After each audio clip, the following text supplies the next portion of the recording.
Takže vítajte ľudia u môjho nového videa, kde si rozoberieme zápas Bayern Mníchov a Paris Saint-Germain.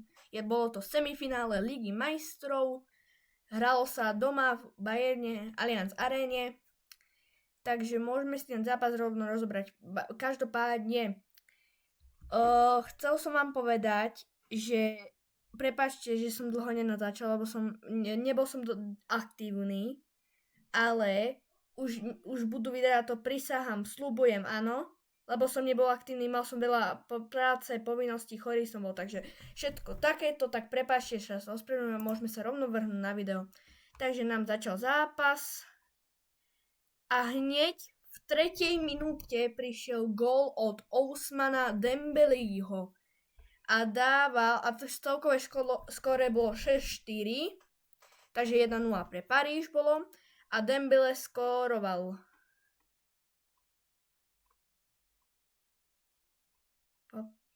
Čo tu máme? Potom tam prišla táto žltá karta pre Nuna Mendeša, čo takto strečil proste Oliseho. Potom tu mal Michael Olise ďalšiu šancu na skórovanie, ale nedal to. Potom tam Upamecano obral Kvaratskhelia. Potom tam mal tiež šance veľa. Potom pršalo tam, potom tam musel stratiť loptu. A že on bol na pozícii, kde nemôže stratiť loptu. Takže prišiel tam aj Arjen Robben. Potom tam mám znova ďalšiu šancu. Michael Olise zase nedal šance proste. Potom tuto sa špekulovalo, či nebola ďalšia žltá karta pre Nuna Mendeša, ináč by to znamenalo, bol to priamy kop pre Paríž. No, malo sa podľa mňa pískať, ale tak v pohode. Bol tu nahnevaný. Potom táto sporná situácia, kde si všetci mysleli, že to bude penálta. Vitíňa to kopol tak, že trafil João Nevešovi ruku. Potom Bayern Mníchov tam chcel penáltu. Podľa mňa to nebola penálta. Podľa mňa rozhodca urobil správne, že to nepískol, lebo ruka, keď trafí spoluhráča, tak to by sa podľa mňa pískať nemalo zase. Hej. Takto. No, uvidíme. Potom Manuel Neuer dneska fantastický zápas. Vychytal tam, mám taká dva zákroky, tam také insane urobil. Veľmi dobrý Manuel Neuer, na to, že má 40 rokov a stále hrá. No. Fú, dobre. Potom 40. minúta bola. Potom Bayern tam mal veľkú šancu. Znova tam mal istotu vedľa. Potom Musiala tam vystrelil, ale Safonov mu to vychytal. Vidíte? Dobrý zákrok celkom, zase sa snažil. Potom prišla žltá karta na konci polčasu pre Kvaratskhelia.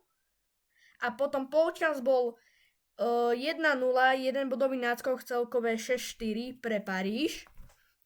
Takže o 2. Tu Harry Kane chcel tú penáltu, no. Tiež celkom dosť. Potom dresy mali ináč špeciálne, aj Bayern, aj PSG na toto semifinále Ligy majstrov. Potom začal druhý polčas. Jasné. Potom Luis Diaz tam nebol dneska nejaký parádny výkon, koľko dostal rating na FotMobe. No, nemal dobrý výkon dneska Luis Diaz, zlý zápas. No, potom tam mal ruku rozhodca, fakt vlastne. To bol taký vtipný moment tohto zápasu. No, a potom zase tam mal ten zákrok, koľko má, 8,2, to bolo veľmi dobré. No, OK. The Ballon d'Or, on bol striedaný, hej, v 65. minúte. Veľmi dobre hral PSG. Tu Michael Olise tu mal veľkú šancu, nedokázal skórovať. 15 minút chýbalo do konca zápasu. Potom Nicholas Jackson prišiel. Potom tam prišiel voľný kop pre PSG. Dal to na lavačku, zlé zakončenie od Nicholasa Jacksona. No, potom tam podporovali. A potom prišiel gól od Harryho Kanea, veľmi pekné zakončenie, veľmi pekný gól. Potom 2 minúty ostávali a vyrovnali ešte, ale celkové skoro bolo aj tak 6-5. Takže tak. Jasné, veľmi dobré. Veľmi dobrá prihrávka. Neviem, k tomu to tam aj asistoval. Môžeme to rovno pozrieť. Kde to píše teraz? Jop. Olis mu to nie. Alphonso Davies mu dal asist. OK, a teda PSG postúpilo do finále Ligy majstrov, takže môžu vyhrať druhýkrát po sebe Ligu majstrov. Je mi ľúto, je to Bayernu, tomu som to prijal. 6-5 celkové skóre a 1-1 skončila remíza. Neviem, kto bol oficiálny man of the match. Môžeme to tu ešte pozrieť. William Pacho? OK. Ten mal celkom dneska dobrý zápas, akože. Hej, ten bol dobrý dneska. 7,5. Jop. Aj Safonov bol dobrý. No, koho by sme tu? No, výborný zápas. Tak sa zranil. Stanišiš v pohode, tak neviem. Upamecano tiež, tak v pohode. Laimer nič moc.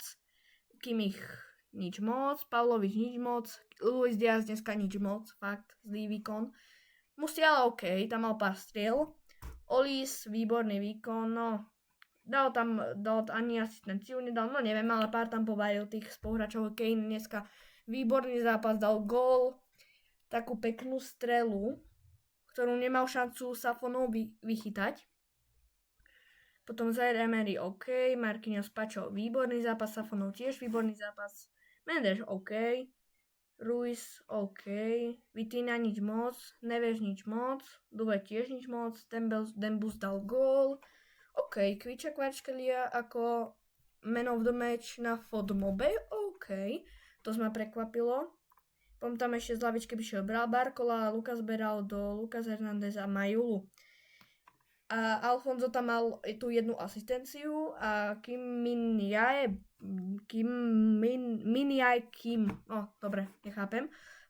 Potom tam prišiel v 68.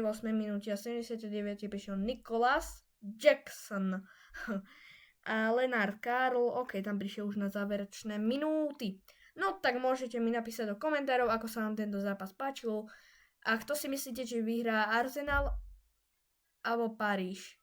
Uvidíme, necháme sa prekvapiť. Bude z toho video, tak uvidíme. Tak čaute.